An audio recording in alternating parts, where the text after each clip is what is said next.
Dorton and Doetkott Debate Podcast. I am Lucas Dorton, and I am joined by the man with the fro, the man with the glasses that are not broken. Sometimes they are. This time they're not. Not this time. Nicholas, new pair, actually. Oh, a new pair, really? I mean, not brand new, but the last one's broke. Had to replace. Got two at the same time. Figured why not? Why not? Innovation. That's all. That's what we're all about here at Dorton and Doetkott, folks. Exactly. We're getting paid the big bucks, so I figured I'd go and splurge and get two of them. That's right. That's right. You can afford to do that. Now, three might, but two's not too bad. Well, unfortunately, with the whole coronavirus thing going around, if you haven't caught up, there's no sports going on. Nothing. So yeah, if you live under a rock, if you live in, no sports going on. So basically, thank goodness for the NFL free agency, or else we would have absolutely nothing to talk about on episode 14 here. So we have a lot to talk about. There was a ton of signings, some trades, really productive couple days. What do you think? Like I said, thank goodness for NFL free agency, because we were deprived of sports. It's like oxygen was getting cut off, and just boom, they saved us. NFL free agency saved us. Yeah. But now I don't know what's gonna happen after this. But for now, we got some news. We're gonna have to become creative. Think of some stuff that we can do on the side. I don't know. ESPN the Ocho is coming back. Maybe we could talk about Monday, right? Figure 8 school bus races. I think that was one of the things. Hey, I've been getting into some marble racing, man. That's actually pretty exciting. Dude, I watched a video of that the other day. It's fun. It's fun. Marble racing. Oh, man. Why don't they have, esports going on or something right now? This is the perfect time for it. Yeah, true. I don't know if they have a ban. I know the whole 6 feet apart thing and more than 10 people in there. I don't know. Who knows? But I don't know. Anyways, you ready to get into some NFL? Let's get it. All right. Well, we're going to be going through this in the order in which things happened.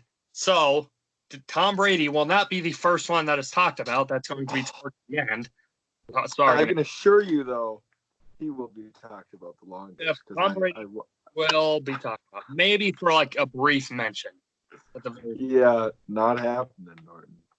All right. Well, I might just write a chapter book on him. Might. It's possible. About how him and the Bucks are going 19-0, 20-0, whatever it is now with this stupid schedule.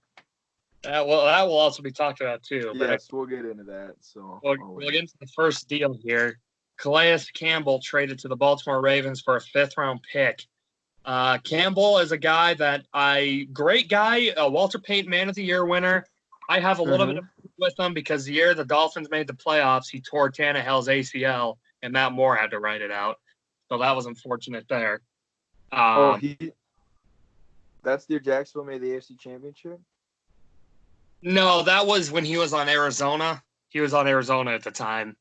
And then okay. I was say I don't recall that play. Yeah, they were playing Arizona. It was in Miami. It was a rainy game. Tannehill, he dove into him, tore his ACL. Matt Moore played well, not well enough. Calais Campbell, though, for the Ravens, I'm a huge fan of this. Number one, the Ravens are a team that, when you think of the Ravens, they've had some good offensive players throughout the years. Torrey Smith, solid player. Ray Rice, solid player. Joe Flacco at some points, pretty solid quarterback. But when you think of the Baltimore Ravens, you think of the defense. And that's no different here. Yeah. Calais Campbell really going there. That's going to help out a lot. Again, 5th-round pick. You and I both agree picks are a little bit overrated unless it's like a 1st-round pick. And even then, sometimes those can be a little overrated. It can be kind of a crapshoot. What do you think about it?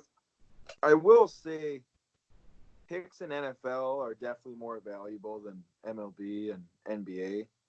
NFL is probably the most valuable, and then NHL after that. But yeah, still a 5th, 6th, 7th round, not much. But considering that's all you had to, that's all the Ravens had to get rid of. That isn't absolute steal, and I don't get what Jacksonville's doing. Clearly, they must not have wanted to pay him, but I think you can get more than a 5th-round pick. Like, by the way, I believe that's the Vikings' 5th-round pick because we Is it? traded.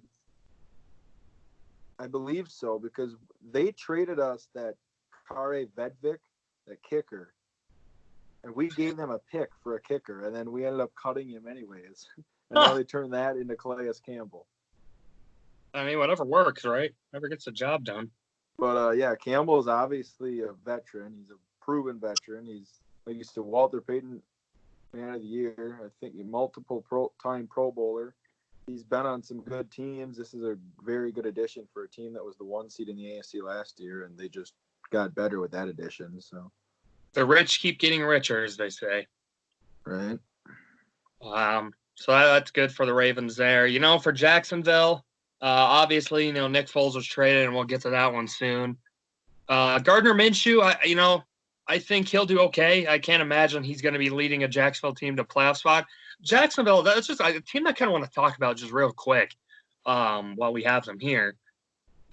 A team that was really sold on defense, right? They were pounding the defense. AJ Bouye, Jalen Ramsey, Church, Calais Campbell. Fowler Jr. Dante Fowler Jr. And I'm sure I'm missing some guys. But a team that was absolutely loaded on the defensive front played well. They played well. They had one really solid season. But then after that, Blake Bortles went back down to earth and played like how Blake Bortles should be playing. Right. And the defense was not very good. Jalen Ramsey was not the best. And they kind of got blown apart. So Jacksonville, I guess, on that end, do you like how they're kind of right now tearing apart that defense? I mean, they're pretty awful. So, I mean, I guess if you're going to put it bluntly, they're pretty terrible. Yeah. So, I mean, I guess if you're going to start over, you best start over like the Dolphins did last year. But I don't know. I don't know. This team's everything this team's done the last year is just bad. There's no other way to put it. And I don't know. I expect a bad year from Jacksonville next year, a very poor year, and that's really all I got to say. Yeah, I agree. Well, we'll move on to another team in the division there, the Tennessee Titans, and Ryan Tannehill agreed to a $118 million extension. Who, Dorton? Ryan Tannehill. There you go. Tannehill. So, personally, I like this. I mean, obviously, I'm a little biased. Tannehill playing for the Dolphins, I'd always been a fan of him. I've always liked him. I don't know. I know some people thought, well, maybe give him the franchise tag and then give Derrick Henry the big money. Either way you look at it, I think somebody's going to get the short end of the stick because Tennessee is not going to be in the playoffs if Ryan Tannehill doesn't ball out. But also, Tennessee doesn't get to the AFC title game if they don't give the ball to Derrick Henry 30 times a game either. So, personally, which one would you have rather seen them give the franchise tag to Tannehill or to Henry like they did? That's really tough because I am not for paying running backs at all because, quite honestly, it just doesn't pan out normally. You look at like the highest paid running backs in the league, and most of them don't even make the playoffs. But with that being said, I mean, the Titans, the reason I picked them, which was obviously a bad pick, but the reason I picked them to beat the Chiefs going into the AFC Championship was because Derrick Henry was just absolutely balling out. Nobody could stop him. So you had to lock him up. So I guess that move I would like more, but at the same time, I kind of knew Tannehill that was going to be Tannehill's job 3 weeks after he replaced Mariota. He was just playing that well. And I think, essentially, unless they got Brady, they had to keep both of them. And surprisingly to me, they didn't even want Brady, I guess. They just said, we're going with Tannehill, we're putting the trust in him, and we're riding with both these two. And I like the fact that they've committed, I guess not technically committed because Henry's only tagged, they haven't extended him yet, but Right. It appears as if they think their future is going to be Henry and Tannehill, and they're going to try to build a team around them. And I like it because I think they could be a legit threat this year again. Yeah, I do too. I don't know if they'll have. I don't know if they'll be AFC title bound again like they were last year, but do I expect them to compete for a playoff, potentially make the playoffs? 100%. I could have seen, I think what I'm trying to say is I'm okay with either scenario. I think extending Tannehill is a right move because, like I said, he got you to the playoffs. He has had success. Henry, but then franchise tagging Henry for that, vice versa. If you franchise tag Tannehill and he doesn't play as well this next season, then okay, that's fine. You paid him some money for one season that didn't work out. Go get another quarterback, and now you have Henry locked under. So either way, I don't think there's necessarily one right way. I guess it just depends on how much you value running backs and that success. Running backs are pretty interchangeable in the NFL. Not to say that. Well, and I agree with that. But like I said, and I know you disagree with me on this, but if I'm taking any running back right now to start my team, I'm taking Derrick Henry. So, I mean, that's how highly I think of him. I don't think highly of paying running backs, but Derrick Henry is my boy. I mean, he's good. I know. Oh, yeah. So I'm all for giving – I mean, considering he was like the main reason they were succeeding at the end of the season, you have to keep him whatever it took this year. Absolutely. Yeah. I believe in the short time – well, no, I guess not extremely short time – I believe Tannehill was a starter for 10 games in the regular season. I believe he went 7-3. I want to say it was like 22 touchdowns and a few picks. So not too bad.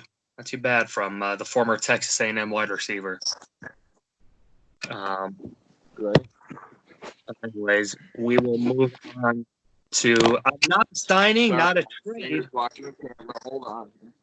Dang, yeah. I'm just quarantining right now, and I said that word wrong, but I'm lazy and I'm adjusting right here, folks. All right. Yeah. It's all good, Mr. Doetkott. We're all about quality here. You gotta get the that's for sure.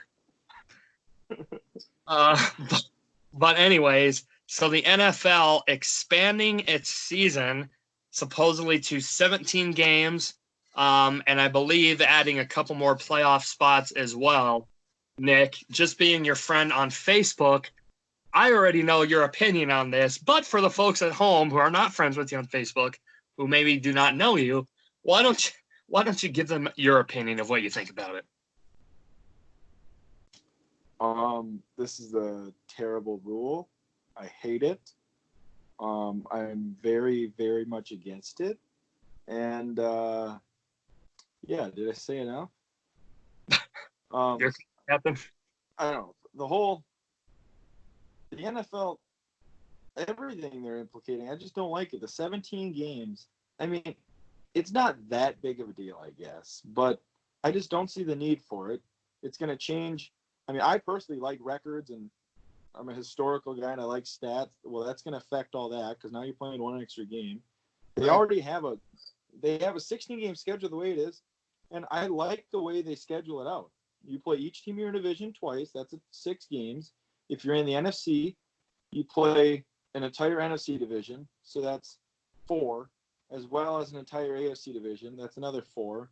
So that's 14 games. And then you would play, if you're an NFC team, you'd play whichever team finished the same record as you the previous year in the other 2 NFC divisions. So, like, if you finish last in the NFC North, then you'd play let's say you play the whole NFC South, then you play the last place NFC West team and the last place NFC East team.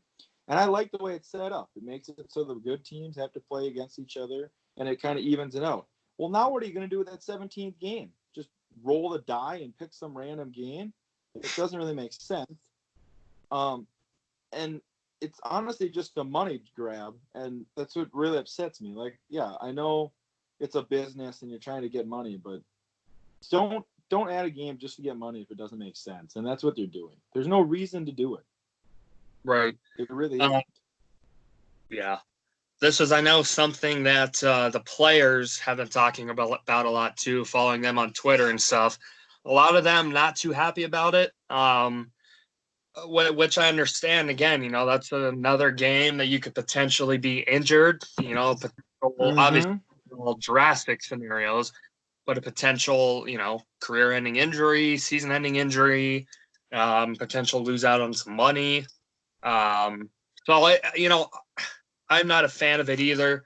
Like I said, I don't think, and it is about money. It was all about greed. I really don't think that you need to have another game added to the season because, like you mentioned, as far as records and stuff go too, it's going to be hard to tell because you're going to be going up against people who've played 12 games in a season, to people who have played 16, to people who've played 17, maybe maybe all of them. Who knows? But that's tough. It's tough. I just don't get it. It's not necessary. Yeah. So probably in a lot of people's opinion, maybe even mine too, maybe even yours, a trade that kind of shocked the NFL world. David Johnson and a second-round pick was traded to the Houston Texans for DeAndre Hopkins and a late-round pick. For David Johnson, he has had one pretty good season. He's been very mediocre. Now, obviously, the offensive line has not been very good. He hasn't had a lot of help up front, but also he really hasn't been healthy. Not to say that that's his fault. I don't like when people say players are injury prone because it's not like they try to get injured. It's just stuff that kind of happens. For Arizona, I mean, awesome. Great job. You're now getting, in some people's opinion, the best wide receiver in the game in DeAndre Hopkins. You can make that argument if you wanted to. Oh, definitely. And you're getting another pick. What do you have to say personally, just about this trade evaluation? What do you think about it? I believe Bill O'Brien is, the one behind all of it for Houston, and I give him an F-. Yeah, this is just awful. Yep. And I know we'll get to it, but for instance, the Vikings traded Diggs, who's not anywhere close to as good as Hopkins. I mean, he's a good receiver, but he's not Hopkins level. And the Vikings got double, if not triple, what the Texans got. I mean, you're getting David Johnson, who, fine, he's decent. He was really good, but he doesn't have a good contract. So you're getting a bad contract. You're getting a guy whose best years are already behind him just because of his injuries and whatnot. And you're getting rid of maybe the best wide receiver in the league, and you're getting a fourth rounder in David Johnson. No, it's a horrible pick, or a horrible trade. Sorry. And for Arizona, my goodness, that trade alone just about won them the offseason. For one, David Johnson was like the third best running back they had last year. Edmonds was better than him, and they got your former Dolphin, Kenyon Drake, there, and he balled out. And I believe they tagged him now because he played so well. And now you're adding DeAndre Hopkins to your football team, who has a second-year quarterback coming in next year. I know he's got Fitzgerald and Kirk, so it's not like he's got nothing to throw to, but now he's got maybe the best wide receiver in football to throw to, and for a young quarterback, that's essential. It's not like he's throwing to nobody's out there. That's part of the reason why rookie quarterbacks struggle so much a lot, because they're on bad teams with bad wide receivers. Well, now Murray's got a legit weapon to throw to, and I'm sure he's happier than anybody about this deal. I am not a Bill O'Brien fan. My opinion. I've never been a guy. But by the way, I agree with you. He should be gone. I agree with you. Yeah. I've never been a fan of the guy. He doesn't win big playoff games. He won. Yeah, okay, sure. He had a decent comeback win, but then also that next game, what happened? Well, Kansas City scored 51 unanswered. Yeah, 21-0 or whatever. No, 28-0, right? Yep. Yeah, 28-0. 28-0. I've never been a fan of him. And this will just cement his legacy, for me at least, as just a terrible head coach slash GM, because he is making the calls there. The Houston Texans don't have a GM. Or I guess an other GM. He is the GM. So he's making all the calls for that. I don't know. That seems to never work out, by the way. Like Doc Rivers was doing that for the Clippers and Thibodeau for the Timberwolves. That never works out. Belichick. That's about it. Yeah, that's the only time it's going to work out. True. Good exception, yes. But it's just, if I'm Deshaun Watson, I'm pissed. Quite frankly, I'm pissed. Because that was a phenomenal connection. How many years did Houston not have a solid quarterback situation to pair with a decent wide receiver? It's a lot. And he's never not had Hopkins, so now he's losing his best guy. I mean, him and Will Fuller have a good connection, but he's never on the field. He's hurt him. I mean, I know we just talked about Tennessee. They should be the favorites next year for this division now. I mean, I don't see how they aren't. Oh yeah, yeah. I mean, you said it great. I mean, now he's losing DeAndre Hopkins. How much assurance you got to have in a guy to, if you're in a pickle, just throw the ball up to there, and there's a pretty decent chance he's going to catch it. Well, now, Will Fuller, who's, hurt 6 weeks out of the season, and then Kenny Stills, former Dolphin, solid player, but is he your number one? Probably not. So, I don't know. Plus, I've never been a big Carlos Hyde guy, but he actually had a pretty decent year last year. So, why do you need David Johnson? Well, and Lamar Miller will be coming back too now after a torn ACL. True. And he's solid. So, you couldn't get a 3 running back tandem going on here? I don't know. I don't get it at all. I don't get it. So, here's the next question for you then. What team is having a better record next season? Is it Arizona or is it Houston? I'm going to go Houston, mainly because, 2 reasons. I think they're pretty evenly matched now, but although I think Murray's good, I got to give Watson the edge there, obviously. Yep. So Watson, they got an edge quarterback-wise. And simply because, although I think Arizona could be good this year, they play in probably the best division in football. They got the Niners, who just made the Super Bowl, the Rams made it the year before that, and the Seahawks.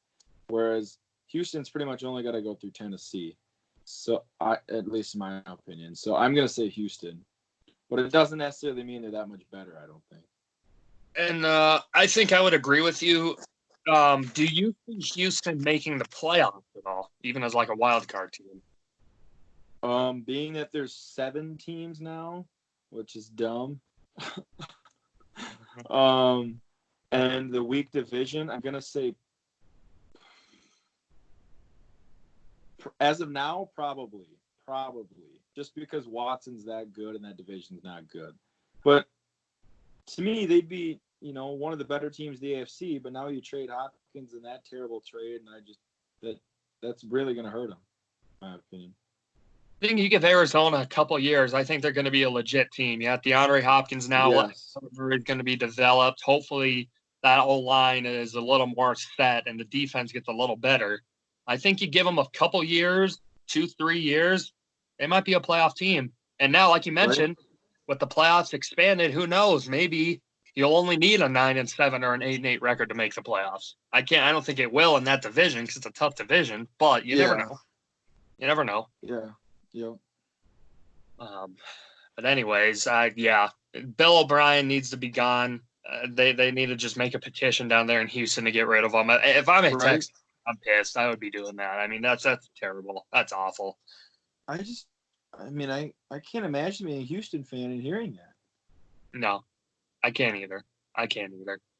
But anyways, Miami Dolphins, the first of their many transactions that they have had this offseason so far. Many, yeah. Eric Flowers, offensive lineman from Washington, 3-year, $30 million to Miami. I like that, number one, because Miami, and you know this too, if you're going to have a good team, it starts with an offensive line. If you have a good offensive line, you're going to do wonders, and I think this is a great start for that.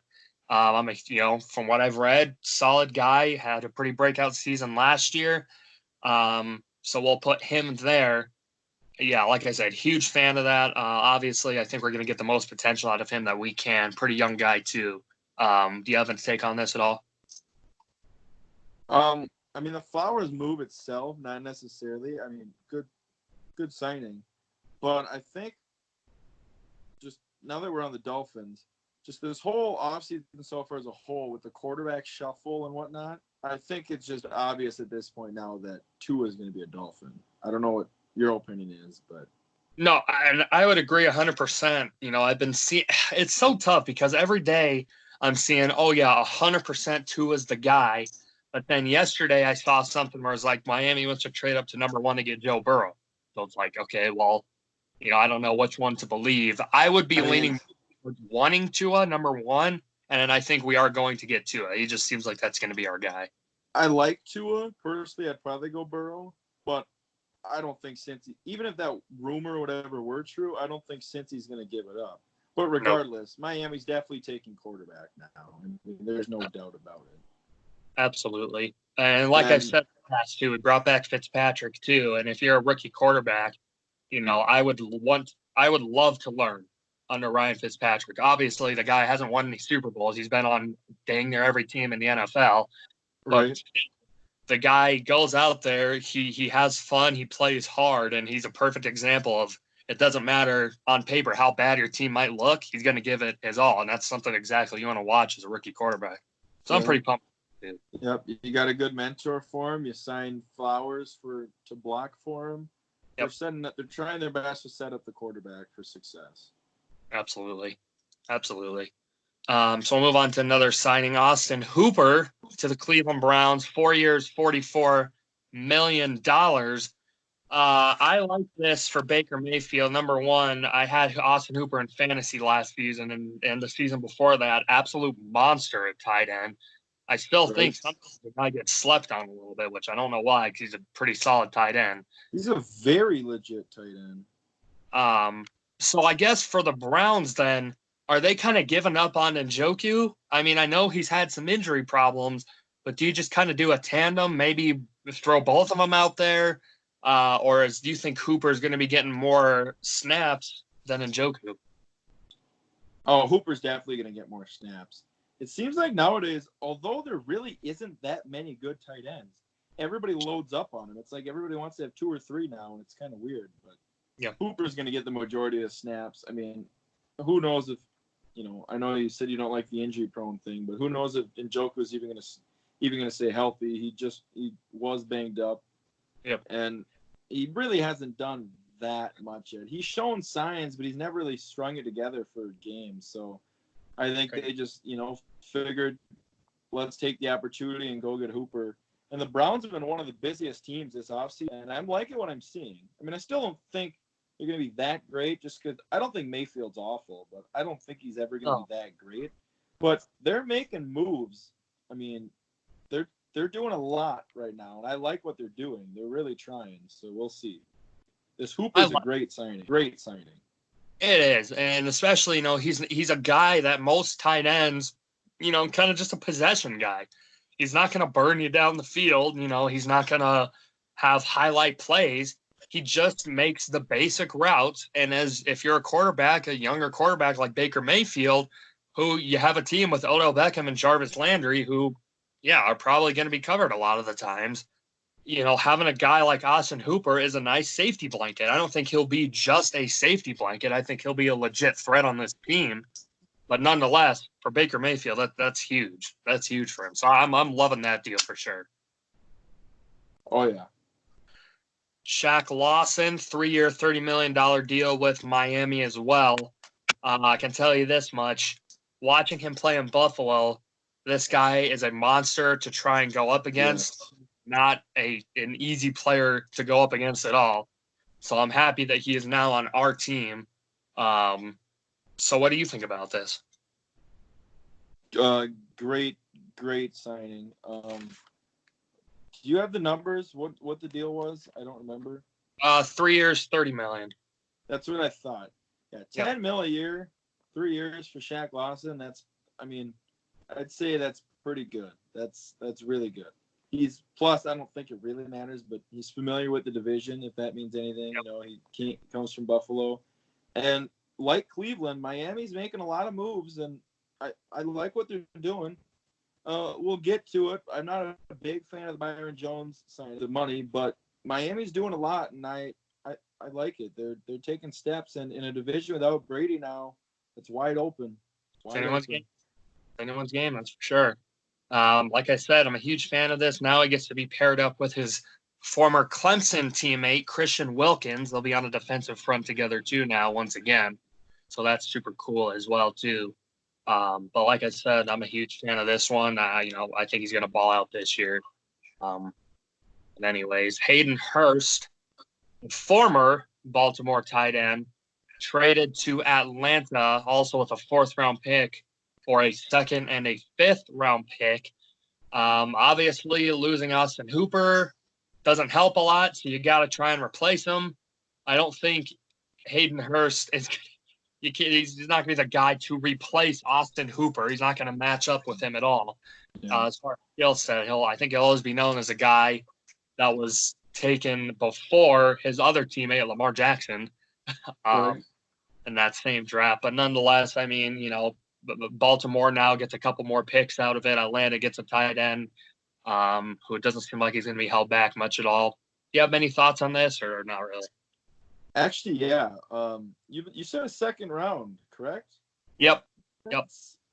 Yeah, that's way too much. I mean, Hayden Hurst was like, he didn't even factor that much into the Ravens offense, to be honest, this year. They threw it to, they had 3 or 4 tight ends, it seems like, some games. Yeah. And I know you're losing Hooper and you have to replace him, like you said, but there's better ways to do that than getting rid of a 2nd-round pick for a team who desperately needs picks because they aren't that good to get Hayden Hurst. To me, this is a no for the Falcons. I don't like this trade at all. I'd be very upset. You don't give up a 2nd-round pick for Hayden Hurst. Yeah. Maybe if it was like a couple 5ths, sure. But that's a good point. They bring up a 2nd-round pick. Again, Baltimore, like we always say, the rich keep getting richer, and no different here. Again, they got Calais Campbell, and now they also will have another couple picks and an early pick too as well for that too. So that'll only help them big time. In those 2 acquisitions, essentially they're getting a 2nd-rounder in Calais Campbell for 5th round. Oh no, let's see. They got Campbell for a 5th-rounder. Yep. Yeah, they're essentially getting Campbell in a 2nd-round pick. Like, nothing. Essentially, you're getting Campbell for free, and you're also getting a 2nd-round pick as well with it. Yeah, like that's a win-win-win. I guess they did give up a 4th in the Hayden Hurst trade as well too, but I mean, so you're getting Campbell in a 2nd for a 4th. I think I'll take that. Yeah, 100%. Yeah, no complaints. Not to mention the Falcons' 2nd-round pick is pretty good. Yeah. Yeah, they were not good. No, not good. The Colts trade the 13th overall pick to the 49ers for DeForest Buckner. If I'm the 49ers, it's tough because, 13th overall pick, that could be a decent player. This is an absolute loaded draft at just about every single position, it feels like. So maybe they can get a solid player out of it to replace Buckner. But that's an established player in the defensive front, and he was also a huge reason, not the reason, obviously, when you have Bosa on your team, who balled like he did last year, and D Ford as well, too. But nonetheless, a solid player on the defensive front for sure. They did just lock up Eric Armstead, though, correct? I think so. For pretty much Aaron Donald money. So essentially, they just said, we got 2 good ones, we're going to take one. And they got a top half 1st-round draft pick for the one they decided to let go. So I'm okay with it. I know, obviously, Buckner is a very good player, but now they can use that draft pick to get a position they're much more in need of. You mentioned the players on the line they have. They're stacked there. So why not go help your team elsewhere and save a little bit of money in the process? For the Colts, I mean, great deal. To me, the Colts are only all they were last year is a quarterback away from being very, very good. That's nothing against Brissett. He's a good quarterback. He's just not, he's not going to really bring you anywhere. That roster is pretty darn good, and they just bulked up on it. I mean, I'd say it's a pretty good deal both ways. I actually like San Fran's part of the deal more, to be honest. The 13th round pick is nothing to take light, or 13th overall pick, sorry, is nothing to take lightly. So do you think the 49ers potentially, because they also did just lose Emmanuel Sanders as well, he just signed with the Saints not too long before, I believe it was like 2 years, 15 mil. Do you draft a wide receiver potentially? This is pretty deep wide receiver class. Help out Jimmy G. I would. Most teams, I would caution taking one early, though, because, I mean, for whatever reason, a lot of these first-round wide receivers lately are not panning out. I mean, obviously some do. And with it being maybe the deepest wide receiver draft we've ever seen, you don't really need to go taking one early. But considering it is probably the need right now for for the Niners, I could see them definitely using one of those first-round picks they have to take the wide receiver, and I would be all for that. You pair it up with your other – I mean, look at the rookie wide receiver they had last year that panned out for him. So if you can get another one, you can have two legit wide receivers if it pans out, then that's totally worth this trade. You turn Buckner into another target for Garoppolo to throw to, I'd be all for that, yes. I would too, and the defense is already still pretty solid. Richard Sherman kind of got burned a little bit in the playoffs this year, but an extremely solid player. Not by Minnesota. True. This is a solid defensive team. And if you can add another weapon on the offensive side of things, that'll be big for Jimmy G. Browns making another signing, Jack Conklin, 3-year, $42 million to help out that offensive line. I think a lot of people will agree with me and me saying that I think the Browns getting an offensive lineman is going to help out Baker Mayfield big time, because last year Mayfield did not have a lot of time. Now, I'm not saying that the offensive line was the only reason why he wasn't very good, but it definitely played a part into it. We saw how well this guy performed in Tennessee for the last few seasons, obviously, helping out Derrick Henry big time there. Have a lot of success that he did to help out Cleveland. I'm a huge fan of this. Like I said, anytime you can help out the offensive line, bolster that up, I will be a huge fan of that every single day of the week. What do you think about it? Honestly, you can never have too many offensive linemen, and it seems like there's a shortage of them. So whenever you can go get an O lineman, I mean, unless you're absolutely breaking the bank for one, or shouldn't get it, you're doing a good job. And they didn't break the bank for Conklin. And like I said, Cleveland's been very busy. I mean, some of the names aren't very big. Kevin Johnson, Carl Joseph, Case Keenum. But Conklin and Hooper, I mean, they've been making moves. They're trying. And I like what they're doing this offseason. I really do. I do too. Like I said, I think the Browns are going to have fairly high expectations again next season, I would assume. And anytime you can add another legit target and a solid offensive lineman, you'll take that every day of the week. So that'll be big for the Browns. Another move for the Browns, I believe the last one we're going to be talking about, you did mention a couple of them. Case Keenum, 3 years, $18 million. At the end of the day, he's going to be there for a backup. He's not going to be competing for a starting role, I think, unless Baker is just absolutely awful this season. Then maybe Keenum gets in. A guy that's obviously been around the league a little bit. I saw him in his short time in Denver. You saw him in a short time with Minnesota, which was probably his best season.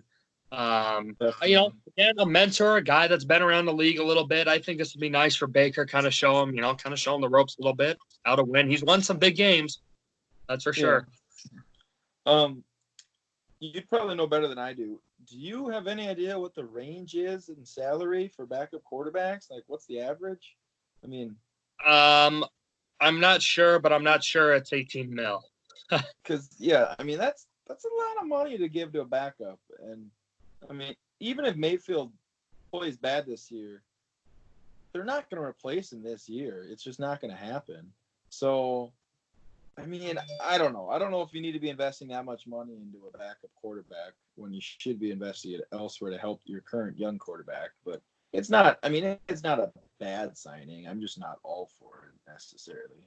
Sure.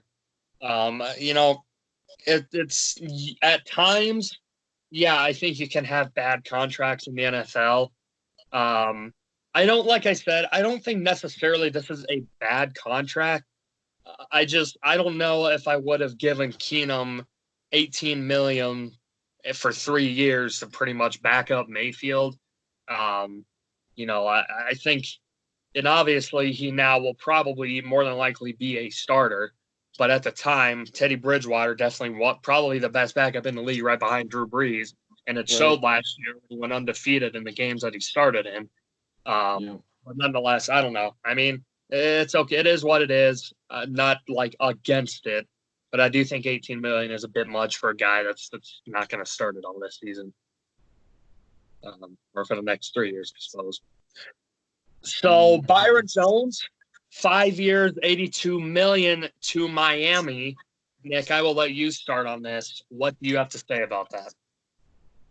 I like what they're doing. They realize I would think you'd agree with me on this. Their best player is Xavier Howard, right?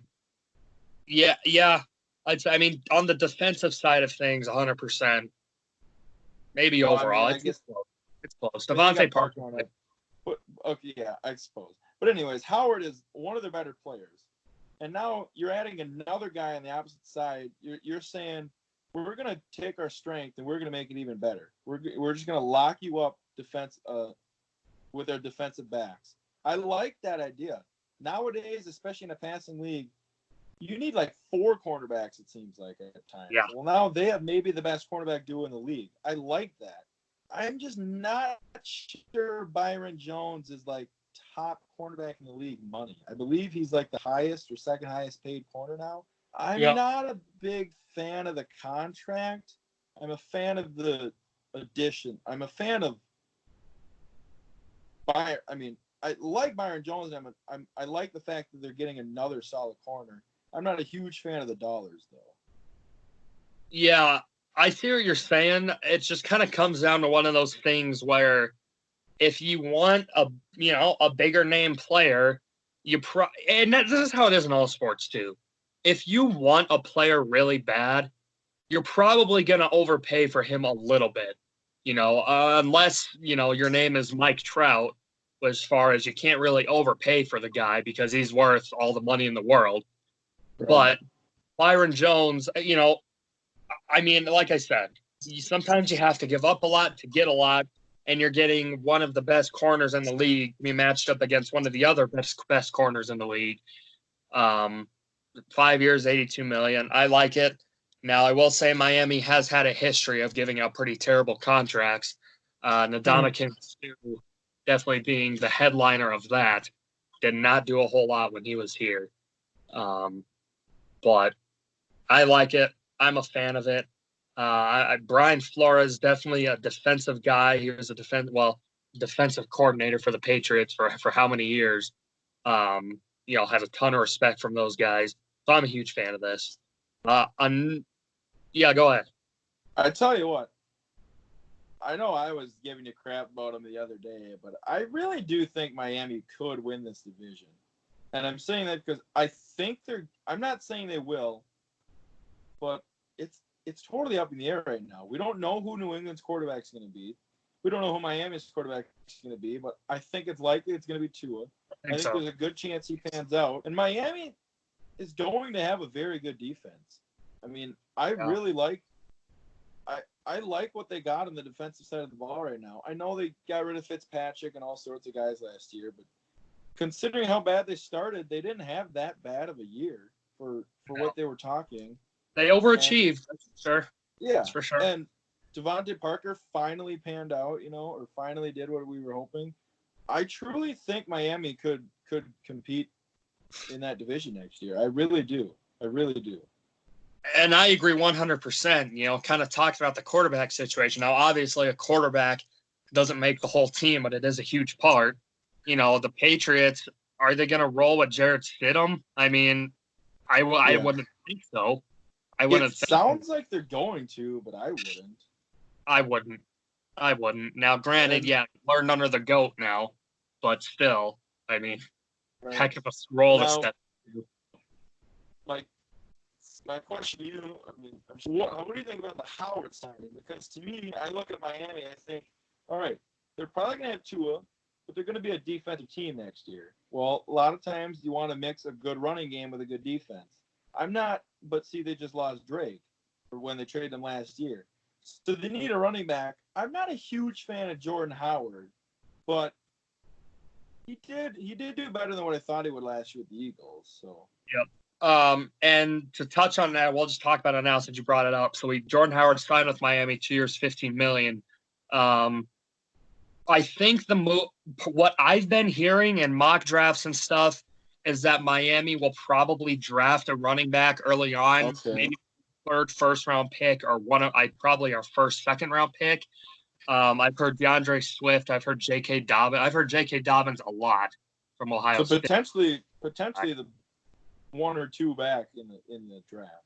Yeah, if I'm the GM and I'm making this, the first round, I'm doing 2 at 5. I'm doing probably an offensive lineman at 18, and then I'm probably doing a running back at 26, or potentially maybe getting Antoine Winfield from the Gophers. I've seen him in a lot of mock drafts for Miami. Yeah.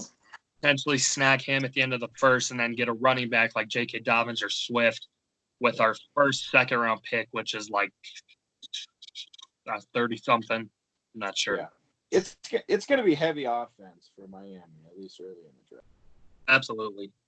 Which is, I mean, I'm not a guy that's going to, if things are not very good. I mean, last season, you knew as much as anyone, I did not pick them to win a single game last year. I thought they were going to go 0-16, and, they surprised me. They won some games that I did not think they were going to win. But nonetheless, I really love what they're doing. So we'll move on to another signing, Kyle Van Noy, another New England Patriot going to Miami, 4 years, $51 million. I'm almost as excited about this one as I am about the Byron Jones one, just for the fact that Bill Belichick pretty much said that this guy, kind of was the heart and soul of our defense. Mm-hmm. He was an extremely intelligent player, a leader on and off the field. He said there's a bunch of times where they'd have a scenario in a game that they didn't necessarily practice or go through, but Van Noy would just know what to do because he had just great instinct on what to do. So I'm a ginormous fan of this one too, almost as much as the Byron Jones one. What do you have to say about that? I completely agree. I have watched my fair share of Patriots games. I mean, as any NFL fan has, they're on all the time. But Van Noy is probably the defender on that team that impresses me the most. I mean, I'm not saying he's the best defender. He was the best defender on that team when he got, Hightower and McCourty, and you had Collins and whatnot. But Van Noy, every big play, he seems to be a part of it. Every fumble, he seems to be picking up. He's just always in it, and he was always underappreciated. He was never really talked about, but he was always involved in the play. He was like the glue to that defense. Now, he wasn't much in Detroit before he went to New England, so I mean, maybe it was the fact that he was in New England, he had Belichick as his coach. But at the end of the day, no matter how much of a genius Belichick is, and no matter how good he is at resurrecting guys' careers, you're not just going to be that good just because you're coach. I mean, Van Noy's a great player.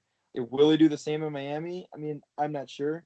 But to me, this is a great, great signing. I really like Kyle Van Noy. And now he's going to have some familiarity, too, pairing up with his former defensive coach and Brian Flores, too. So they already have that connection, which is huge. So I'm really excited to see what he does this season.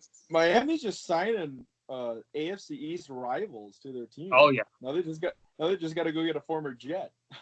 Yeah, yeah. Maybe they should get Robbie Anderson, huh? I'm okay. I'm all right. Yeah, Talk about this. I mean, another thing on the offense, though, Preston Williams, he was an undrafted free agent from Colorado State that we signed. Before he tore his ACL, I think he was very much on pace to win an Offensive Rookie of the Year award because he was, as far as rookies go, and just rookie offensive players, he was definitely towards or maybe at the top of that list, towards ACL slightly. So taking up the rest of the season. So I'm super pumped, him having a full season, hopefully, to what he can do for sure. I'm pumped, man. I feel like a kid in a candy shop. This is just a fun off season. I had to go through a terrible regular season just to get to this great off season and the draft. I cannot wait for it. I love the draft. And now Brady's gone, so like I said, that division is just wide open. Yep. I could see all 4 teams in that division. I could see any of those 4 teams winning. Like they might all tie. They all might tie. 4-way tie. A 4-way classic. Gotta love that. So Marcus Mariota went to the Raiders. Do you think with that signing that he will be, by the time the season starts or at some point during the season, the starting quarterback for the Las Vegas Raiders, or do you think it's Derek Carr's job to lose? I do not think he will be, and if he is, and I'm sorry, Raiders fans, but you are probably going to go like 2-15, because if Carr's so bad that you got to go to Mariota, you're in trouble.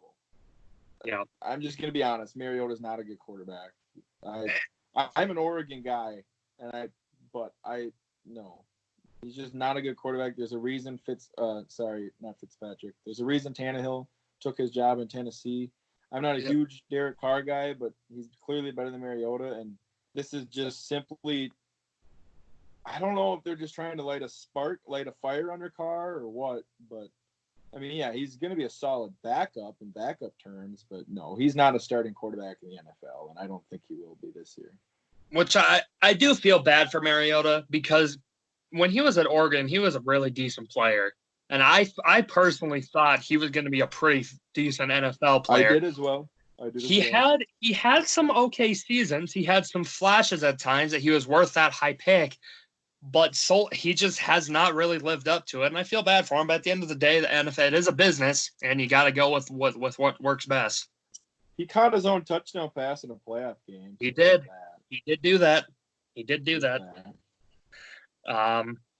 Your Minnesota Vikings active, trading Stephon Diggs and a 7th-round pick to the Buffalo Bills. And Nick, make sure I get all this right, so definitely correct me if I'm wrong.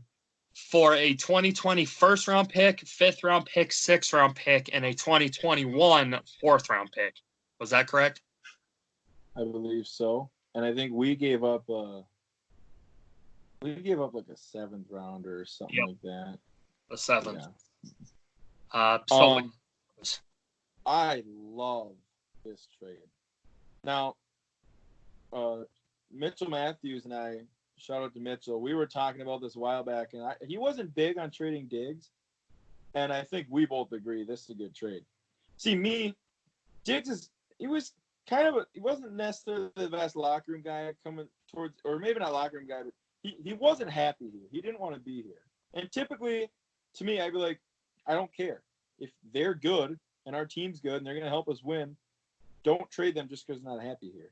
But but that's if you're like a top 5 team. And I'll be honest, the Vikings, they're good. They want to play every game, but they ain't no top 5 team.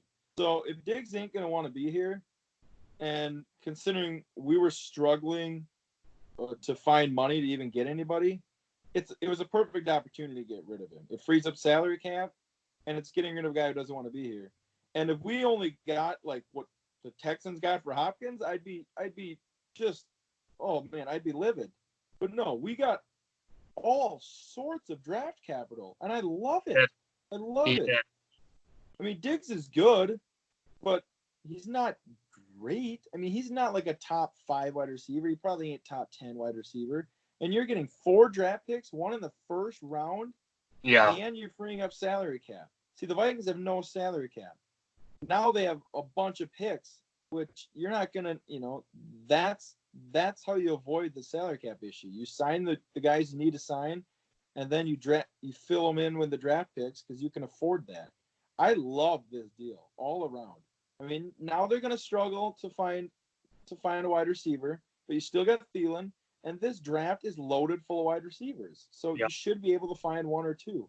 And now they have 2 first-round picks, and they have a lot of potential to maybe trade up or to simply draft their 2 biggest needs, O-line and cornerback, in the first round and fill in the gaps they're missing. I love this trade. I love it. So let me ask you this then. As far as Kirk Cousins goes, does this, and we're just going to base it off of right now. I mean, obviously, we don't know what they're going to do in the draft. Mm-hmm. If they were to not get those positions, like right now, how do you feel about the Vikings after making this trade? Are they still? Do you think they're a playoff team still? I'll be honest. Even with Diggs, I was just assuming Diggs wasn't going to get traded. I was coming in thinking, all right, I'm not really sure if we're going to be that great this year. I'm thinking there's too much talent to be, like 7-9, but I'm thinking maybe only, 9-7, which granted that's only 16 games, so now that's different. But I'm thinking, maybe a 6 seed again. But if they hit on the draft, if they hit on a wide receiver and hit on a cornerback, they could definitely make some noise. I'm not as optimistic coming into this season as it was this last year, but I do think they'll make the playoffs again. Considering 7 teams make it now, I do think they'll be making the playoffs. I wouldn't look for the Vikings to be in the Super Bowl or anything, but I like this. I like what they've done this offseason. A lot of Vikings fans do not. I personally do. And if they hit on the draft, this draft is the most important draft the Vikings have had in a decade, in my opinion. And it's their season is all going to come down to how they do in this draft. It really is. The rookies next year are going to decide their season. I do like this trade a lot. Diggs was not a happy player, and I'm with you 100%. Normally, if a player is unhappy but you guys are having success, sorry about it. You're staying here. I don't care. Yep. But if he's getting to the point to where he's kind of causing a distraction, but you could probably win without him, well, get rid of him then. And you guys got a ton in return.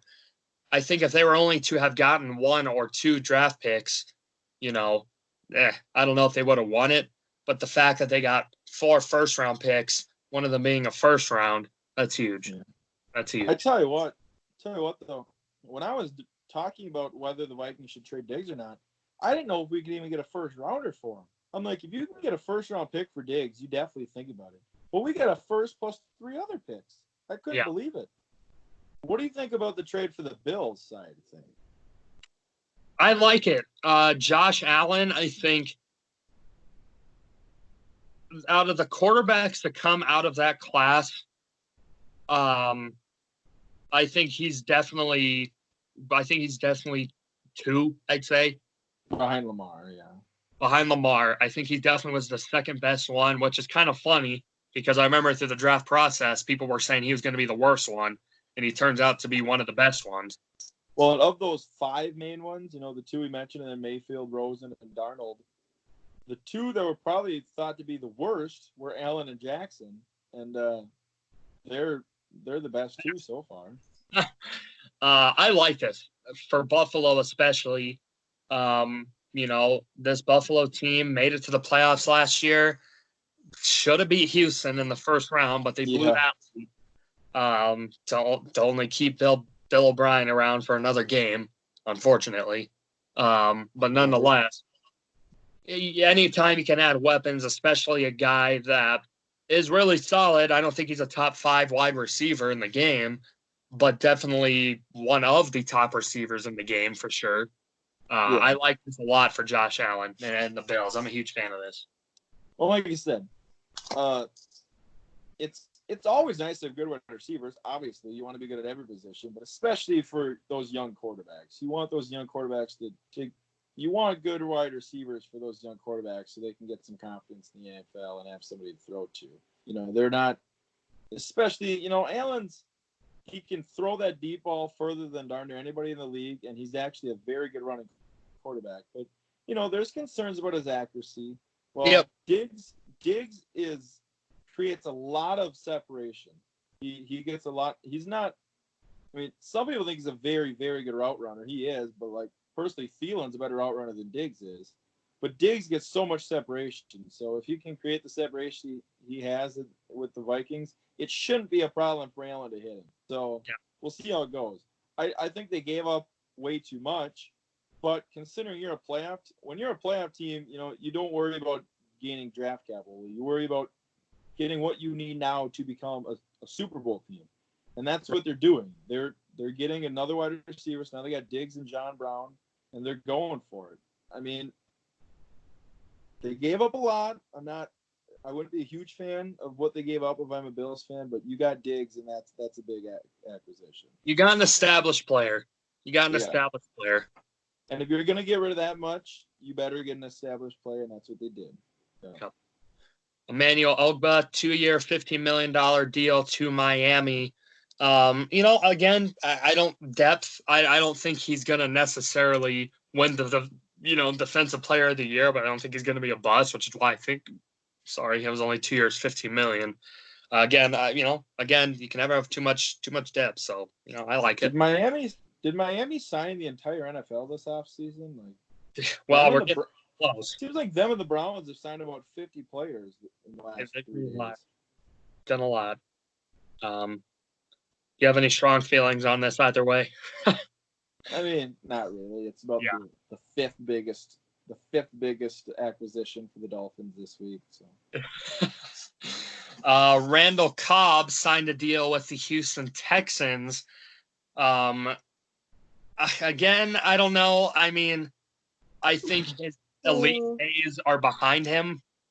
You can't just replace a DeAndre Hopkins. Randall Cobb is a veteran. He has had success. He has had good seasons. But at the end of the day, essentially, if you're going from DeAndre Hopkins to an older Randall Cobb, I'm not. I mean, it's another player. It's a receiver. Right. But when you're telling me that you also traded DeAndre Hopkins and essentially Randall Cobb as his replacement. Yeah. No, I was kind of laughing when he said that because I can just imagine. Hey, Watson, don't worry. We did get rid of DeAndre Hopkins, but don't worry. We got you Randall Cobb instead. I'd be like, really? I'm DeAndre. You go make a terrible trade. You think Randall Cobb's gonna fix this? No. I will say, I thought Randall Cobb's career was over 2 or 3 years ago. He had 2 or 3 really good years with Green Bay, and then all of a sudden he fell off a cliff. But then he did pretty decent last year in Dallas. So I mean, he's shown he's still got it, but he's not. I mean, he's nothing special. Not to mention, he's not even the same type of receiver as DeAndre Hopkins is. So. Yeah, not even close. Not even close. So I don't know. I mean, yeah, they're filling what now is a position they needed to fill because they got to Hopkins, but I mean, it's not overall they still totally lost this offseason. So. Well, Bill O'Brien should have done is he should have downloaded Madden 20 and done this trade on the franchise for the Madden simulator. And if Houston would not have accepted it, then he probably shouldn't have done the trade. Houston fans probably wish they would have lost to the Bills now. Bill O'Brien would have been canned. They'd have a better pick. They might still have DeAndre Hopkins. Yeah, I don't know. Yeah, well, all I got to say is thank goodness I'm not a Texas fan. Or Texans. Yeah. Sorry. Yeah. But anyway. Pretty awful. Carolina Panthers, Teddy Bridgewater, 3 years, $20 million deal. I think it's fair to assume that Cam Newton will probably not be with the Panthers by the time the season starts. So do you think that Teddy Bridgewater will be the starter in Carolina once the season starts?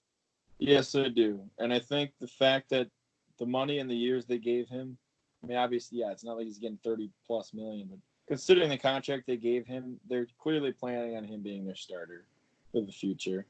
Right. And I just feel so good for Bridgewater. I mean, I do too. the guy's he's nothing special, but the Saints were darn near better with him. I know it's a small sample size, but the Saints were darn near better with him last year than they were with Breeze. He went, I think, 5-0 as a backup. He's a good quarterback. Granted, with the Saints, all they really had to do was, throw these little 5-yarders. He's gonna be asked to do a lot more in Carolina, but the dude's a pretty solid quarterback, and considering what happened to him in Minnesota, that gruesome injury, I just feel so good for the guy that he's finally getting another opportunity as a starter. I mean, gruesome injury is right. I mean, literally, there was doubt to not only if this guy was going to be able to play football again, but if he was even going to be able to walk again. And now you're telling me he's going to be a starting quarterback in the NFL again. You have to feel happy for him. You really do.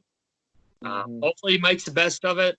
I don't see Carolina being a contending team next season, but who knows? No. Who knows? Been wrong before. I'll probably be wrong again.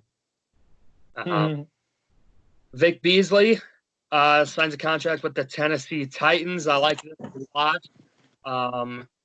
This guy was a beast with the Atlanta Falcons, and now he will be with the Tennessee Titans to help out that defensive front. How do you feel about this one? I don't know. It depends what Vic Beasley you're getting. I mean, the dude led the league in sacks, 2 years ago, 3 years ago? And since he's kind of dropped off, but I don't know. I mean, I don't mind the signing. Yeah. Again, I really don't have much to say besides the fact, it could be a very, very good signing and could be a bad one. You just don't know. Sure. You don't know. That's for sure. Jason Witten signed a 1-year deal with the Oakland Raiders. Like I said, I don't think this is – I mean, it's not like they gave him a record-breaking contract, so it's not necessarily a bad deal. I don't think it's really going to make or break with how the Oakland Raiders do this year. Or, sorry, the Las Vegas Raiders do this next season. Right. But, again, a veteran guy who's been around the league a long time can kind of help Derek Carr or maybe Marcus Mariota this season. Who knows? Who knows? I'm personally just shocked that he's anywhere but Dallas. Yeah. This dude retired 2 years ago? Yeah, last year was his comeback from retirement. I figured he was going to come back for 1 or 2 years with Dallas and call it good, but now he's not even in Dallas. And he's not even on it's not like he went to the Chiefs and, I'm going to go win a Super Bowl. No, he goes to the Raiders? What the heck? Yeah. But whatever. Phillip Rivers signed a 1-year deal with the Indianapolis Colts. Phillip Rivers probably is going to go down as the best quarterback to have never even made a Super Bowl. Not won one, to not have even made one. These last few seasons, Phillip Rivers has not been Phillip Rivers. He has had a lot of struggles. And when I say a lot, I mean a lot. He has not been very good. So I think as far as the Colts go, if I'm Indianapolis, I mean, it's tough now because you lost your 13th overall pick. But I still think you go out there and try and get a quarterback at some point because, like we said, Jacoby Brissett certainly I don't think is the future. Phillip Rivers definitely is not the future. If they're giving him a 1-year deal, I'm sure Rivers plays past this. But do you see the Colts contending at all this season with Rivers behind center? Nope. I actually think this deal made it so the Colts will not make the playoffs. Their season was last year, like I said, all they were was a quarterback short. Depending on who they got for a quarterback this year, I mean, I never thought Brady was going to go there, but let's just say Brady goes there.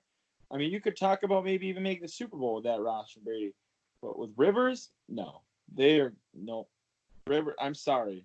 I'm sorry, Phillip Rivers, but you're washed. He's bad. He's terrible. He's not good anymore. He should have retired like Eli Manning. Nope. He's not good. Not good. Nope. Maybe So, I again. hate this Times. If I'm a Colts fan, I'm very upset. Very, very upset. A lot of the times, a change of scenery can do wonders. But however, having said that, considering Rivers is probably playing about a couple years later than he should be playing, I don't know if the change of scenery necessarily is going to change much. Who knows? Who knows? Maybe something will change with them. I don't think it will, but I'm with you 100%. I don't see the Colts contending at all this season. Try again next year, and maybe have a rookie quarterback. Who knows? Yeah, there's going to be a lot of Tua Hilton's open down the field, and this one fluttered into the defensive back. Underthrew him by about 30 yards. Yep. That is a shame, though, because Rivers did have one of the better deep balls in the game. In these last couple of seasons, he can barely get the ball down the field now. It is kind of sad. And it's not even close to a spiral. He's just not good anymore. He's old. He does not have it. Ted Karras, talk about the Miami Dolphins getting another former Patriot, signing a 1-year, $4 million deal to also help out the offensive line along with Eric Flowers. I like this. Again, he's a solid guy. He's been around the game for a little bit now. He's had success, knows what it takes to win, a leader on this offensive front. So I like this. I like this a lot. I'm a fan. I think we should just call the Dolphins the AFC East Dolphins because all they're doing is signing former AFC East players. But hey, I like it. I like it. Yeah. Again, can't go wrong. Depth at offensive line, especially. I think he'll start. I don't think he'll be a backup. I think he'll start. But yeah, for $4 million, I'll take that every day. Absolutely. Nick Foles traded from the Jacksonville Jaguars to the Chicago Bears for a 4th-round pick. So 2 questions for you, Nick. Number 1, will Gardner Minshew, I guess, have success next season? Number 2, will Mitch Trubisky be the starting quarterback for the Chicago Bears once the season starts? Number 1, Jaguars are going to be awful, but Minshew's going to show signs that he's a decent quarterback. I like Minshew. I'm a believer in Minshew mania.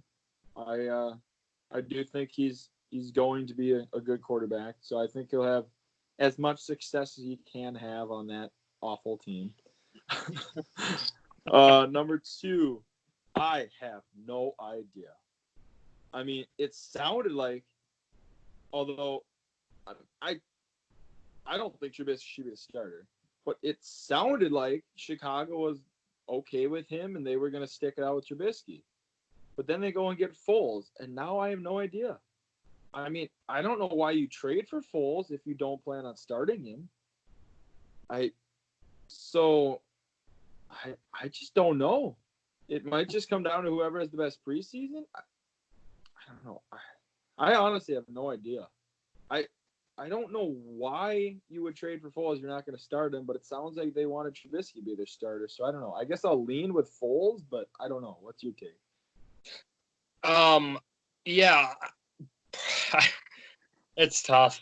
The Chicago Bears, it's just, I guess it depends on how much you trust Trubisky, because Foles has had success as a starter. I mean, he won a Super Bowl as a starter for the Philadelphia Eagles. He had some success with the Rams when he was a starter there too. I think Trubisky, if I'm Nagy, I'm giving him an extremely short leash. Extremely short leash. I think if you give him a few games, maybe the first 3 games of the season, and he is not playing well at all, I think it's Nick Foles' time. And personally, if you're the Chicago Bears, I don't think you should wait long. I mean, last season, after you're telling me winning the division, having one of the best, if not the best defense in the game, and was one double doink away from not happening from in the playoffs, to didn't even make the playoffs last year, and your quarterback play was horrendous. I don't know. I think if I'm Nagy, I'm giving him a short leash. So I think he's the starter to start the season, but if he's screwing up even the first couple games, I don't know if that's going to last. Yeah, it's going to be interesting, that situation the whole year. I don't know. The Bears and quarterbacks are like oil and water. I mean, they don't mix. So I don't know. We'll see. Darius Slay traded to the Philadelphia Eagles. I'm sure you're happy about this because this gives a elite defensive player out of your division now. What do you have to say about this one? Big play Slay. I tell you what, he's a darn good cornerback. That dude's good. He's honestly one of the best corners in all of football. He really is. And this is by far easily the biggest need for Philly was cornerback. So this is a great addition for them. This is one of the biggest acquisitions of the whole offseason so far, I think, is Philly getting Slay. He totally fills a need for him. He's still, I mean, he's young-ish yet, and he's a very good cornerback. So yeah, I love this for Philly. Detroit, I mean, I think it's time to rebuild anyways. So I mean, I'm okay with getting rid of him. You got to feel for Matt Stafford a little bit because he's a solid quarterback. I mean, he really is. He's a solid quarterback, but the coaching has never really been there. He's had, I mean, Calvin Johnson, if he did not retire, maybe could have gone down as one of the best receivers to ever play. Still is one of the better. I don't think that's really much up for debate, but you feel bad for Stafford. And I think at some point, if I'm Stafford, I know I'm all for sticking it out and staying with the team your whole career. But if you're a guy like Matthew Stafford, who has been a dog for you, and it pretty much he hasn't been given a lot of help, I don't know. I feel bad. I do. Yeah, I'd personally like to see Stafford elsewhere, just to see if the dude can find success somewhere else, because it's not going to happen in Detroit. It just isn't. It's not. Todd Gurley recently was released from the Rams, signed a deal with the Atlanta Falcons. Devontae Freeman, obviously, is not there anymore. Do you see him having a big role on this team, or do you see him, I mean, like we said, running backs pretty much interchangeable for the most part. Do you see him having a huge part on this team, though? I do, actually. They just lost Freeman. They lost Coleman the year before that. I think he's going to be the main back there. I think Gurley actually had a good year last year for the touches he had. He just didn't get the touches he normally does because, injuries and whatnot. But I think Atlanta's going to try to get all they have out of him. And I actually expect a pretty good year out of him. And I like this signing. I really do. I do, for the fact that it's a fresh start. You're starting over again, kind of have a clean slate. So at that point, I think, I don't think he necessarily has a lot to prove. It's just one of those things where, if you ball out, then phenomenal, which he had one really solid season, but the injury bug has kind of bit him a little bit. And when he's been out there, he has not performed very well. So maybe a fresh place, a new quarterback, another offensive system. Who knows? Well, he really didn't do that bad this last year, though. He just didn't get the touches. Like, he didn't have a 100-yard game, but he had like 850, 900 yards. He had like 9 touchdowns. I mean, that's still pretty solid. I don't know. I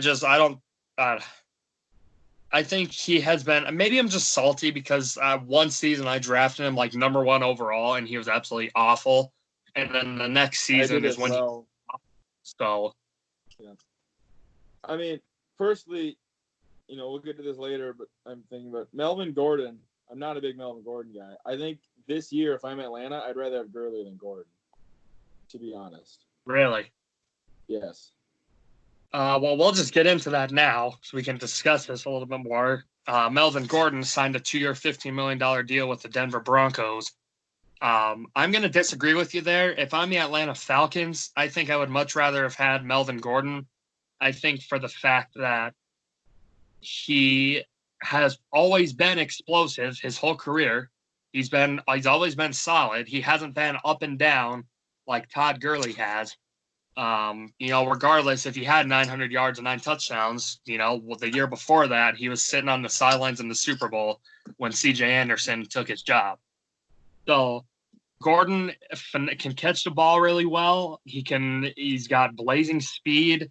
For the Broncos side of it, I like this a lot because Philip Lindsay has help as far as, he's more of an elusive back. Now Gordon, who is also an elusive back, but he's also a little bit bigger, and so he can take those hits a little bit better than Philip Lindsay can. And I would imagine that that's a nice duo to have there in Denver. I disagree with you. I don't like this deal at all. I was talking to Donovan Swanson earlier. He's kind of my Broncos guy. I always ask him about Broncos acquisitions, and for the most part, I've liked everything Denver's done this year or since the season ended, except this deal. I'm not a big Melvin Gordon guy, for one. Just personally, I think he's overrated. He's a good fantasy running back because over the last few years, he's had a bunch of touchdowns. But his yards per carry has never been that good. Eckler's better than he is. That's why Eckler's still there. So one, I'm just not a big Gordon guy. And two, I'm a big Philip Lindsay guy. This guy's underappreciated. He's under-talked about. I think he's very good, and he should be getting 20 carries a game. But now you're adding Gordon when you already have Lindsay and Freeman. And I'm not even a big Freeman guy. But if you already got Royce Freeman and Lindsay, why do you need Gordon for $8 million? I get that Gordon's a kind of a pass-catching running back, but you really want to pay $8 million to Melvin Gordon to go catch some passes out of the backfield? I don't. I think they should have just said, we're fine with running backs. Give Lindsay the 20 carries a game that he deserves and let Gordon go elsewhere. I like it for the fact that I don't think you can have too much skill at running back. Philip Lindsay, again, he's not a Marshawn Lynch guy. He's not going to punch you in the mouth and run right through you. I think, not to say Melvin Gordon is Marshawn Lynch, but I think Melvin Gordon can take hits a little bit more. I think Philip Lindsay is more elusive, but I think if you're third and goal on the 1 yard line and you got to punch it up the gut, you're going to give it to Melvin Gordon or are you going to give it to Philip Lindsay? Yeah, but you could say the same thing about Christian McCaffrey, but you don't because Christian McCaffrey's really, really good. They're the same type of running back. Obviously, I'm not going to say Lindsay's as good as McCaffrey, but essentially the same type of running back. And I think Lindsay's a top 10 running back easily. I really like this dude, and I think he should be treated in Denver or used in Denver like McCaffrey's used in Carolina. He really should be. My opinion. I think McCaffrey has a little more build to him. Don't get me wrong. Like I don't want people to think that I'm just hating on Philip Lindsay. The guy's a heck of a player. I agree with you 100%. I think he probably is a top 10 running back in the game. But I guess the point that I'm trying to make is that if you can have Philip Lindsay, but you can also have Melvin Gordon, why not take it? Personally, next season, I think Melvin Gordon is going to have a far better season than Todd Gurley is. Well, you know how I feel about paying running backs, and $8 million is enough for one of them. But when you already have Lindsay and Freeman, and I know those guys are still on rookie contracts, not getting that much, but when you already have two solid running backs, why on earth do you go pay $8 million to another one? In my opinion, that's the biggest mistake here. And like I said, I think Lindsay should be getting 20 carries a game, and I don't think people should be taking away his carries. So I don't know. I don't like this trade at all. I'm gonna have to disagree with you on this one. I would agree with you if it was like a huge deal. Like if he was getting 5 years, $95 million to go in Denver, then I would say 100% that's stupid. But 2 years, $15 million, personally, I don't think that's a whole lot. I don't think that's bad at all. You talk about a Denver team who last year, what did they win? 4 out of their last 5 games with Drew Lock. Okay. Now, you also got Jarrell Casey on the defensive side of things to help things out from Tennessee. Great signing there. You already have Cortland Sutton, who is only on the up. The guy's a phenomenal receiver. And you also have Noah Fant, who had shown that he was pretty solid last season at times. Yeah. You can also have a tandem of Lindsey and Gordon. I mean, I love it. I'm a huge fan of this. I don't know. I'll disagree with you on that. Well, that's okay. We can't agree on every topic, as much as people think. But anyways, I think Melvin Gordon, I hope he's finally realized that he's not worth anywhere close to the money that he wanted. The fact that he held out with the Chargers just baffled me. Who does he think he is? No running back should be paid what he wanted, especially not him. He wasn't even the best running back in his own team, for God's sakes. Right.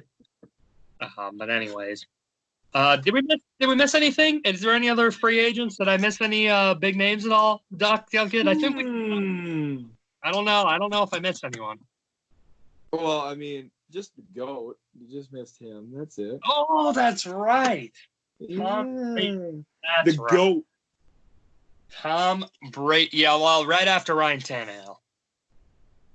I like it. He's Tana GOAT, but Brady is the GOAT. So Tom Brady signed a 2-year deal with the Tampa Bay Buccaneers, Nick.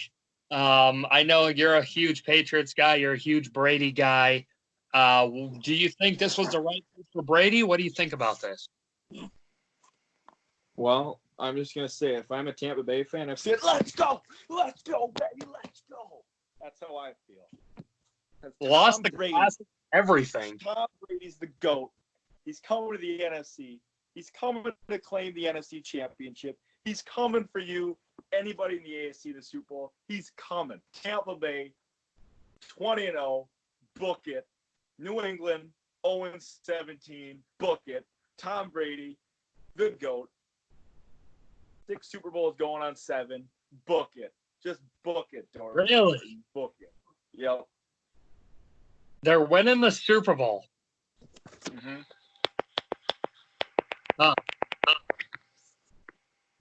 I don't know. No, they're not. No. I'll go back to reality. No, they're not winning the Super Bowl, but they're going to be really good. So, I thought that he was going to go to the Chargers. That was my pick to the team that he was going to go to this offseason. First off, Nick, why don't you give me some credit? Because I've been saying since the beginning that he was not going to go back to the Patriots. You didn't believe me. I don't know why you didn't believe me. Yes, I'll give you credit where credit is due. I'm still shocked he left. I really am. I did not think he was going to leave. And personally, honestly, I didn't want him to. But now that he has left, I'm very glad. I'd love to see what he can do elsewhere. I'd love to see him succeed and without Belichick, so they can't just say, "Oh, it's all because of Belichick." And yes, Dorton, you were right. I got to give it to you. You were adamant he was not going to be a Patriot, and you were right. I was wrong. Man, that sounds good. I might make that into a ringtone. I will say, though, as of Tuesday, when he said he was not going to be in New England, I did predict Tampa. Not that was a very hard prediction, but it was pretty much on Tuesday between Tampa and LA Chargers, and I was pretty confident it was going to be Tampa Bay. Sure. How do you see Tampa Bay doing next season? Are they a playoff team? Yes. I mean, when you got Godwin, Evans, and maybe Perriman, he's still a free agent. Yep. And then Brayton Howard with Brady. I mean, they're going to be a lethal pass offense. Now, there's obviously concerns there.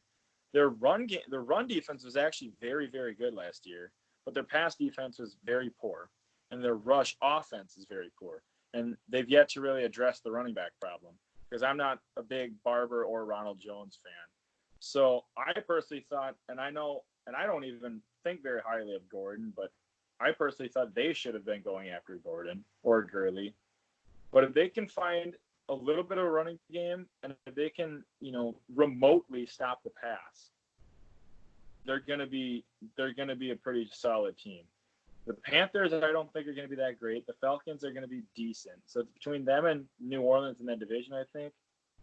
They can definitely hang with New Orleans. I'm not saying they're going to win the division yet. I'm not really sure. That O-line's a question mark, but Tom Brady, I know he's not very mobile and he's 42, but his pocket presence is unbelievable. People don't realize looseness and pocket presence. Kirk Cousins, he's slow, but he's also terrible pocket presence. That's why he gets sacked so often. Brady, it's like he's got eyes in the back of his head. So he's not going to get sacked every play. And, if Tampa does well in the draft, gets a good lineman, gets a good running back, they could really – I think this team's got a lot of potential. I'll go back to reality. No, I don't think they're going to win the Super Bowl, but I don't think it's out of the question. I mean, this team with Jameis Winston throwing 30 interceptions, I think went 7-9 last year, and they actually ended the year as one of the best defenses in football over the last 5 weeks. So if they can continue, if they can be anywhere close to that over the course of next season, they get a really good shot. I think they'll be a playoff team with the expanded playoff teams. I think it'd be very hard for Tampa Bay not to make the playoffs. I don't think they'll have a deep run, but I think that they'll get out of the first round.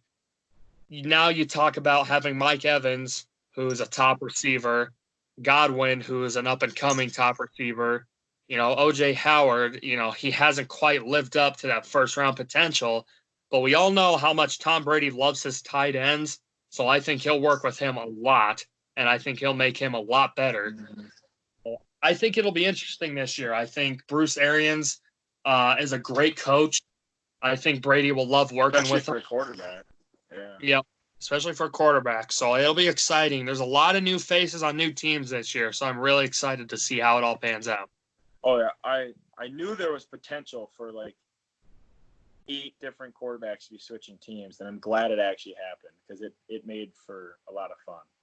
Yeah. Oh, absolutely. But anyways, so that is all the topics as far as NFL free agency goes. Nick, do you have any other topics in sports, NFL, that you just want to bring up at all? Yeah, so I just mentioned the quarterback carousel. For the most part, everybody's gone, but there leaves – I mean, obviously Miami's open, but we both said we think they're going to go with Tua. Yep. The Panthers got Teddy. So I think the real question mark here is who's going to be New England's quarterback, which we kind of touched that. It sounds like it's going to be Stidham. I don't think it should be. But who's going to be the Chargers quarterback? Because Cam Newton's still out there. He's about the big – Newton and Winston are both out there. And I find it hard to believe that at least one of them has to be a starter next year, I would think. So where do you think those two fall? And is one of them going to go to the Chargers? I would bet that the Chargers draft a quarterback. Justin Herbert would be my pick as to who the Chargers draft. That's kind of what I've heard. A buddy at work is a huge Chargers fan, and that's what he wants, and also kind of what he's heard too. So that would be my pick. I would think a rookie would get drafted there. And I don't know if they throw him right into the fire or if they also trade for a Cam Newton or there's similar type player. I don't know. But that would be my pick. I think they go with a rookie next year. I think you might be right. I would draft Herbert as well if I were the Chargers, I think. Well, I don't know. It's tough because moves they've made defensively, they should be really good defensively next year. And they still got Eckler and Allen on offense. If you got good quarterback play, you could potentially go far. So I don't know if you want to put it in the hands of a rookie, but I don't know. If they don't draft Herbert, I think the Patriots should. But I don't think Herbert's going to be left come New England there. Right.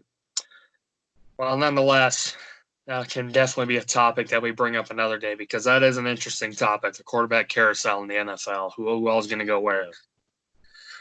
But anyways, again, hopefully some more news as far as sports come out, because after this, it's going to be tough. There's not a whole lot to talk about. So if you guys have any suggestions of stuff that you want to talk about, we are relying on you big time, because we'll talk about just about anything in sport. Right. If you want to do rankings, lists, whatever, we'll do anything. We'll do anything. I'll talk about squash and marble racing at this point. I will. I'm with you too. I will also talk about that if I have to. It's fine. It's fine. But nonetheless, our Twitter handles, you can find myself at Lucas_Dorton, capital L, capital D. If you want to find Nick, at Doetkott, Doetkott, whatever's easier for you. The Twitter handle for the podcast is at DND_pod, capital D's, capital P for that. If you would like to be on a show, certainly let us know. Send us a message. Let us know that they want to be on. We can try and make something work with that. But anyways, thank you for listening. Please share week 14, episode 14 of the Dorton and Doetkott Debate podcast. As for Nicholas Doetkott and myself, we are out.